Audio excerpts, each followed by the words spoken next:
Hello everyone, it's No Quality here again.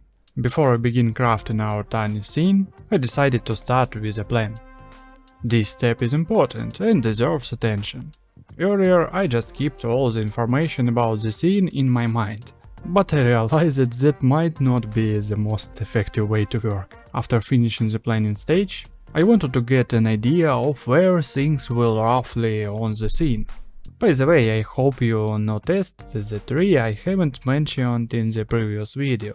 Let's talk about it now. While watching numerous YouTube videos, it became clear to me that many diorama builders don't pay much attention to 1/72 scale trees. However, I felt the urge to change this standard and create an outstanding pine tree where you can see a maximum of detail. To start, I needed the pine trunk, so I took a bamboo stick and drilled several holes into it. I planned to insert branches made from a Chinese plant kindly sent to me by a friend from China. After drilling the holes, I used super glue to start adding branches to pine trunk to make it tree look more like tree. This process wasn't quick, but the result pleased me, except for the top of this tree. Now I need to apply PVA glue to the branches and add needles. The process of adding needles is similar to create a grass effect on the diorama, and there is no need to describe it in detail. However, it's worth noting that creating the dry branches is an interesting process that gives the tree volume and makes the tree more realistic. So, after the tree modeling, we move on to priming and painting it. In this case, we didn't need a lot of different colors. First, we painted the trunk in brown. Then I decided to add a few shades of green to give the branches some variety. After a few hours of work, I ended up with an interesting tree decoration. It might not be perfect, but it fits well into the overall diorama. Now that you know how I created this tree, so let's get back to working on the diorama base. To create the base, I used my favorite blue foam. I cut two squares and glued it together. Then I positioned the model on the diorama to mark the location of the road, the tree, and where I needed to create gullies and cliffs. Initially I planned to make a fresh shell crater, but in the end I settled for creating a sandy ravine. When the terrain on the diorama was set, it was time to work with texture paste. This time I decided to skip self-hardening clay and saw straight to my favorite mix. It includes plaster, sand, PVA glue and a bit of acrylic paint. Once the mix had dried a bit and turned into a texture paste, I began applying it to the diorama. The thickness of the layer is crucial, because this paste won't crack, unlike self-hardening clay. Then I smooth the paste using water and painting brush. In the end, it looks something like this after applying the paste. When the paste is drying, I started cutting the side panels for the diorama from balsa wood. To attach side panels I used double-sided tape. I was lucky to find a very thin double-sided tape in a local store. Then I began removing excess material and creating uneven surfaces. Remember, the most varied the irregularities on the edges of the diorama, the most interesting it looks. Next I needed to hide the gaps and apply some more texture paste to get rid of these imperfections that could spoil the overall looks of the diorama. After the diorama had dried and was ready for the next step, I created a new batch of texture paste and started working on the old broken dirt road. For a more realistic look I used tank tracks I assembled in the previous video, as well as rubber wheel from a truck kit that will be used in the next diorama. In the end I had a dirt road that looks like this. After the final paint job it will truly become a beautiful detail of the work. Currently I need to do some further detail and add a few elements. The first detail is adding small branches that got stuck in the mud and remained there. I attached the branches using PVA glue. I added them sparingly, but enough for the viewer to notice this small but important element. After that, our diorama needed some real soil to give it more texture and create a cool visual effect after applying washing. I attached real soil using a mixture of water and PVA glue. Then, after mixture had dried completely, I used new mixture that included PVA glue and water with the addition of black pigment from chalk. This helps remove the excess shine of PVA glue, if you don't have matte glue on hand. Once the diorama had dried again, it was time to add grass. This time I decided not to use a lot of grass, but apply it only in certain areas. Lately it seems like I prefer adding more dirt and soil than vegetation. As you may have noticed, I planted a second tree and added a few clumps of tall grass. Adding additional bushes, clumps of grass and elements of the trees gives the diorama more detail and realism.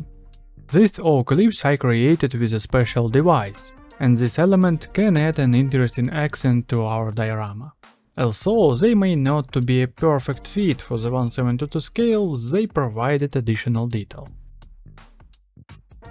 Adding small branches in a few places will also enrich your diorama, especially if it prevents the edge of the forest, like my diorama. It's time to add the final important element, attaching the tree roots coming out the cliff. I used a small dried plant I found outside during a walk as a material for these roots. After completing this stage, it's time to prime the diorama. In this case, I choose a brown primer. It's ideal for simulating forest soil. In the final stage, significant attention was given to the vegetation. On one hand, there isn't a lot of it on the diorama, but on the other hand it took several hours to paint all the grass, long clamps and bushes to make them look more realistic. And after the grass was fully painted, I turned my attention to the ground's color. For this, I chose a brown shade. Initially, I removed the green color, where it was inappropriate. And then I added splashes of brown paint on the rod and other parts of the diorama. I used the splashes method to create a varied texture, which gives the diorama an interesting and multifaceted tone. The same action was repeated with a lighter paint.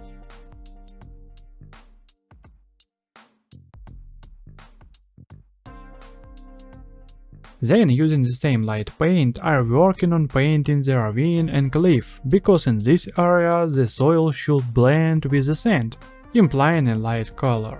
Next I started painting the sand. This was an exciting moment, as I hadn't painted sand before.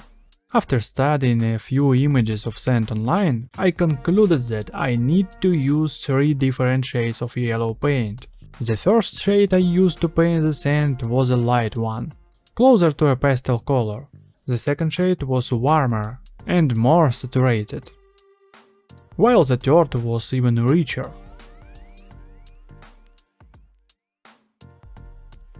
Initially it seemed okay to me, but then I remembered the planet wash and decided to add a bit of a lighter color to avoid excessive saturation and prevent the sand from looking like washed material.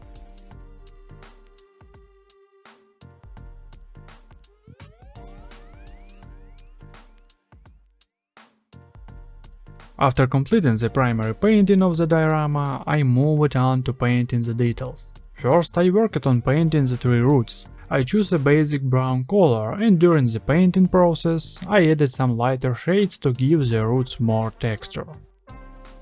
Then I decided to paint the small branches in a bright color, reassembling orange. This was done to create contrast in the work and avoid it looking like a brown blob. I corrected the oak branches that had accidentally been painted green and proceeded to paint the leaves yellow. Initially, I wanted to diversify the leaf colors, but then I decided to focus on depicting fallen leaves to convey the autumn atmosphere. Later, I had the idea to paint the tips of grass in a different color to add variety and volume to it. However, I chose the wrong color, and my grass ended up looking too fine. In the end, I did paint the grass, but with not too much enthusiasm. To add diversity, I also painted a few rocks in a grey color. And finally, I moved on to the wash. This time I used my favorite Van Dyke brown oil paint. And the result was totally impressive. After drying, the diorama looks amazing. And I can confidently say it's the best diorama-based work I've done so far. Now all that's left is to place all elements of the diorama in their position and see the final result. Here it is, ladies and gentlemen, the finished diorama. I am really pleased with the result. It looks exactly as I envisioned it. I hope you enjoyed watching this process as much as I enjoyed creating this diorama. If you did, I'd be grateful for your like, subscription to my channel and sincere comments. Of course, I'll be very thankful to those who decide to support me on Patreon. There, for just $1 a month, you can find high quality photos of the diorama to examine it in detail. You also gain access to our Discord channel, where we can discuss skits, material and much more. Furthermore, by becoming my Patreon subscriber, you'll receive a lifelong thank you in every one of my videos. Thanks to everyone for watching. Wishing you a successful week and see you soon!